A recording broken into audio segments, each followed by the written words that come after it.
ಸಸ್ಯಕಾಶಿ ಲಾಲ್ಬಾಗ್ನಲ್ಲಿ ಸ್ವಾತಂತ್ರ್ಯ ದಿನಾಚರಣೆಯ ಅಂಗವಾಗಿ ಆಯೋಜಿಸಲಾಗಿರುವ 220ನೇ ಫಲಪುಷ್ಪ ಪ್ರದರ್ಶನಕ್ಕೆ ಭರ್ಜರಿ ರೆಸ್ಪಾನ್ಸ್ ಸಿಗ್ತಿದೆ. ಉದ್ಘಾಟನೆಯಾದ ಕೇವಲ 3 ದಿನಗಳಲ್ಲಿ ಲಕ್ಷಕ್ಕೂ ಹೆಚ್ಚು ಜನರು ಫಲಪುಷ್ಪ ಪ್ರದರ್ಶನದ ವೈಭವ ಕಣ್ತುಂಬಿಕೊಂಡಿದ್ದಾರೆ.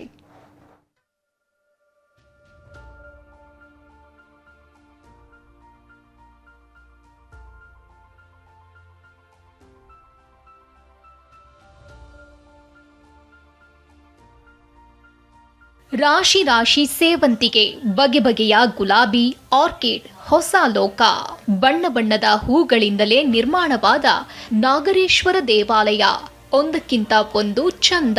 ಸಸ್ಯಕಾಶಿ ಲಾಲ್ಬಾಗ್ ಪುಷ್ಪಕಾಶಿಯಾಗಿ ಬದಲಾಗಿದೆ.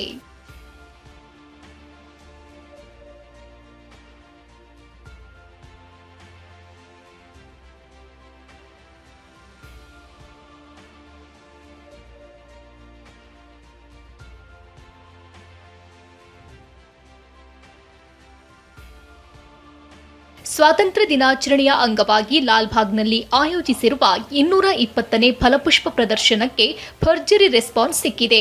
ವೀಕೆಂಡ್ ಹಿನ್ನೆಲೆ ಸಾಗರೋಪಾದಿಯಲ್ಲಿ ಪುಷ್ಪ ಪ್ರಿಯರು ಬಂದಿದ್ರು. ಹೂವಿನಲ್ಲೇ ಅರಳಿದ ಗಂಗಾ ಸಾಮ್ರಾಜ್ಯದ ವೈಭವಕ್ಕೆ ಮನಸೋತಿದ್ದಾರೆ.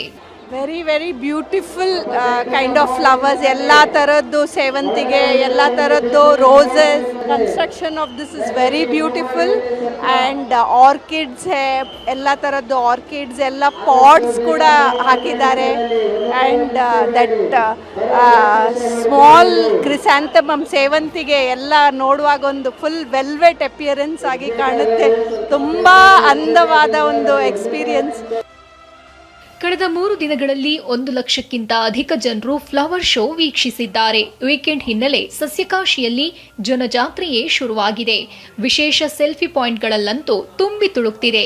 ಕನ್ನಡ ನಾಡಿನ ಪ್ರಮುಖ ರಾಜಮನೆತನವಾದ ಗಂಗರ ಸಾಮ್ರಾಜ್ಯವನ್ನ ಫ್ಲವರ್ ಶೋನಲ್ಲಿ ಚಿತ್ರಿಸಲಾಗಿದೆ. ಹೂವಿನ ನಡುವೆಯೇ ಗಂಗರ ಆಡಳಿತ, ಸಂಸ್ಕೃತಿ, ಕೊಡುಗೆಯನ್ನ ಸಾರಿ ಸಾರಿ ಹೇಳಲಾಗ್ತಿದೆ. ಸ್ವಾತಂತ್ರ್ಯ ದಿನಾಚರಣೆಯ ಅಂಗವಾಗಿ ಈ ಬಾರಿ 220ನೇ ಫಲಪುಷ್ಪ ಪ್ರದರ್ಶನ ತೋಟಗಾರಿ ಇಲಾಖೆ ಹಮ್ಮಿಕೊಂಡಿರುವಂಥ ಸದ್ಯ ದೃಶ್ಯಾವಳಿಗಳಲ್ಲೂ ಸಹ ನಾನು ನಿಮಗೆ ತೋರಿಸ್ತಾ ಇದ್ದೀನಿ. ಈ ಬಾರಿಯೂ ಸಹ ವಿಭಿನ್ನವಾಗಿ ಗಂಗರ ಥೀಮ್ ಅನ್ನು ಇಟ್ಕೊಂಡು ಕರ್ನಾಟಕದ ಇತಿಹಾಸದ ರಾಜಮನೆತನದಲ್ಲಿ ಒಂದಾದಂತಹ ಗಂಗರ ಆಳ್ವಿಕೆ ಬಗ್ಗೆ ತಿಳಿಸುವಂಥ ಕೆಲಸ ತೋಟಗಾರಿ ಇಲಾಖೆ ಮಾಡಿರುವಂಥದ್ದು. ಬೇಗೂರಿನ ನಾಗೇಶ್ವರ ದೇವಾಲಯವನ್ನು ಸೆಂಟರ್ ಆಫ್ ಅಟ್ರಾಕ್ಷನ್ ಅಂತಲೂ ಸಹ ಕರಿಬಹುದು. ಸುಮಾರು 136ಕ್ಕೂ ಹೆಚ್ಚು ತಳಿಯ ಹೂಗಳು ಈ ಬಾರಿಯ ಫಲಪುಷ್ಪ ಪ್ರದರ್ಶನದ ಅಂದವನ್ನ ಡಬಲ್ ಮಾಡಿದೆ. ಆಗಸ್ಟ್ 17ರವರೆಗೆ ನಡೆಯುವ ಫ್ಲವರ್ ಶೋ ಪುಷ್ಪ ಪ್ರಿಯರಿಗೆ ರಸದೌತಣ ಉಣಬಡಿಸಲಿದೆ. ಅರುಣ್ ಕುಮಾರ್, TV9 ಬೆಂಗಳೂರು.